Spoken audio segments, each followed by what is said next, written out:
President Trump says he'll make a decision on whether or not the U.S. will join the fight alongside Israel targeting Iranian nuclear sites. Joining me now from Israel, former Prime Minister of Israel, Naftali Bennett. Mr. Bennett, welcome. Thank you. What is your assessment of how the Israeli military has performed in this conflict with the Iranian regime? It's going incredibly well.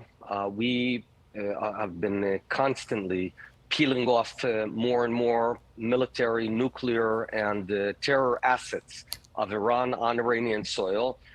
We've totally taken out the air defenses of Iran, so Iran right now is vulnerable, and we're roaming the skies. We're focused only on military and regime-related assets, of course, not on civilians in any way possible. It's going very well. President Trump sounds like he wants to give diplomacy one last chance. Let's play him, and I'll get you to respond, sir.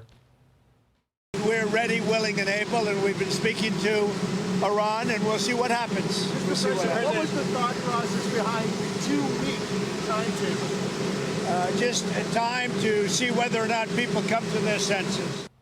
Do you have any sense the Iranian regime wants a diplomatic solution? It doesn't seem so, but I think President Trump's approach is absolutely correct from his perspective. He's exhausting the negotiation approach, and Iran would have to give up its nuclear ambitions, its ballistic missiles ambitions, and stop fomenting terror in the area, and just go and become a regular country that doesn't look to terrorize the world. That, in essence, would be a fundamental change of the Islamic Republic of Iran, whose very modus operandi, or I would say raison d'etre, is to turn the world into a big Islamic republic. So it's very tough for them to give up on that. We know the U.S. B-2 stealth bombers are on the move from Missouri to Guam. We also know President Trump is coming back to the White House for a meeting with his national security team later today. Your reaction to the latest developments on that front? Well, I think Iran has been a very fierce terror enemy to the United States. It kidnapped and hijacked the embassy in '79. It killed many Marines in 1982. It killed Americans across the world throughout the decades. And of course, it killed hundreds of American soldiers in Iraq using Iranian technology, those roadside bombs, and it tried to kill Trump.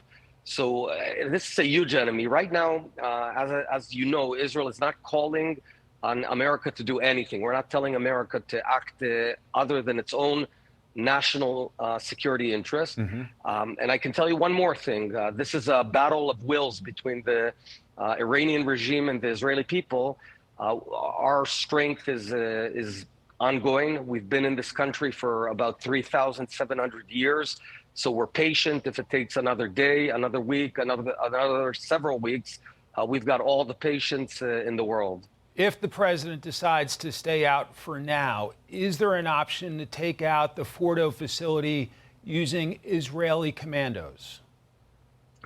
I don't want to get into operational plans. I will say that as the war progresses, new opportunities present themselves, and certainly I'm not going to give any detail on that. Fair enough. Okay, your Prime Minister Netanyahu has said the fall of the Iranian regime is not the goal, but could be a result.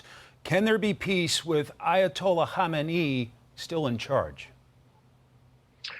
I don't think there can be peace with a guy whose very fundamental goal is to kill you and me, your nation, the big Satan, America, and my nation, the small Satan, in his words, Israel. So there's not going to be peace with him. But as you correctly stated, this is not one of our goals, a regime change. If it would happen, we'd all be thrilled. It would be a wonderful thing, but it's not an explicit goal of this operation.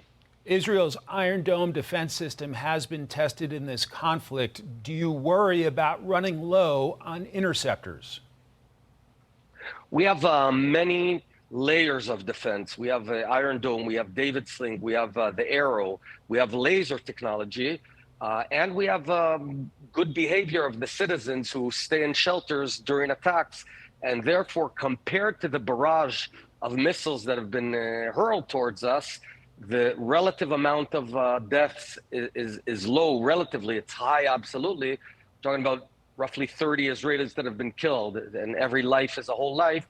But we're performing well here. And as I said, we have more resolve than the Iranian, the regime of the Islamic Republic, being a nation that's been here for 3,800 years. Former Israeli Prime Minister Naftali Bennett, sir, thank you very much for your time. I can imagine you're extremely busy. My best to you and your people. Thank you. I'm Steve Doocy. I'm Brian Kilmeade. And I'm Ainsley Earhart. And click here to subscribe to the Fox News YouTube page to catch our hottest interviews and most compelling analysis.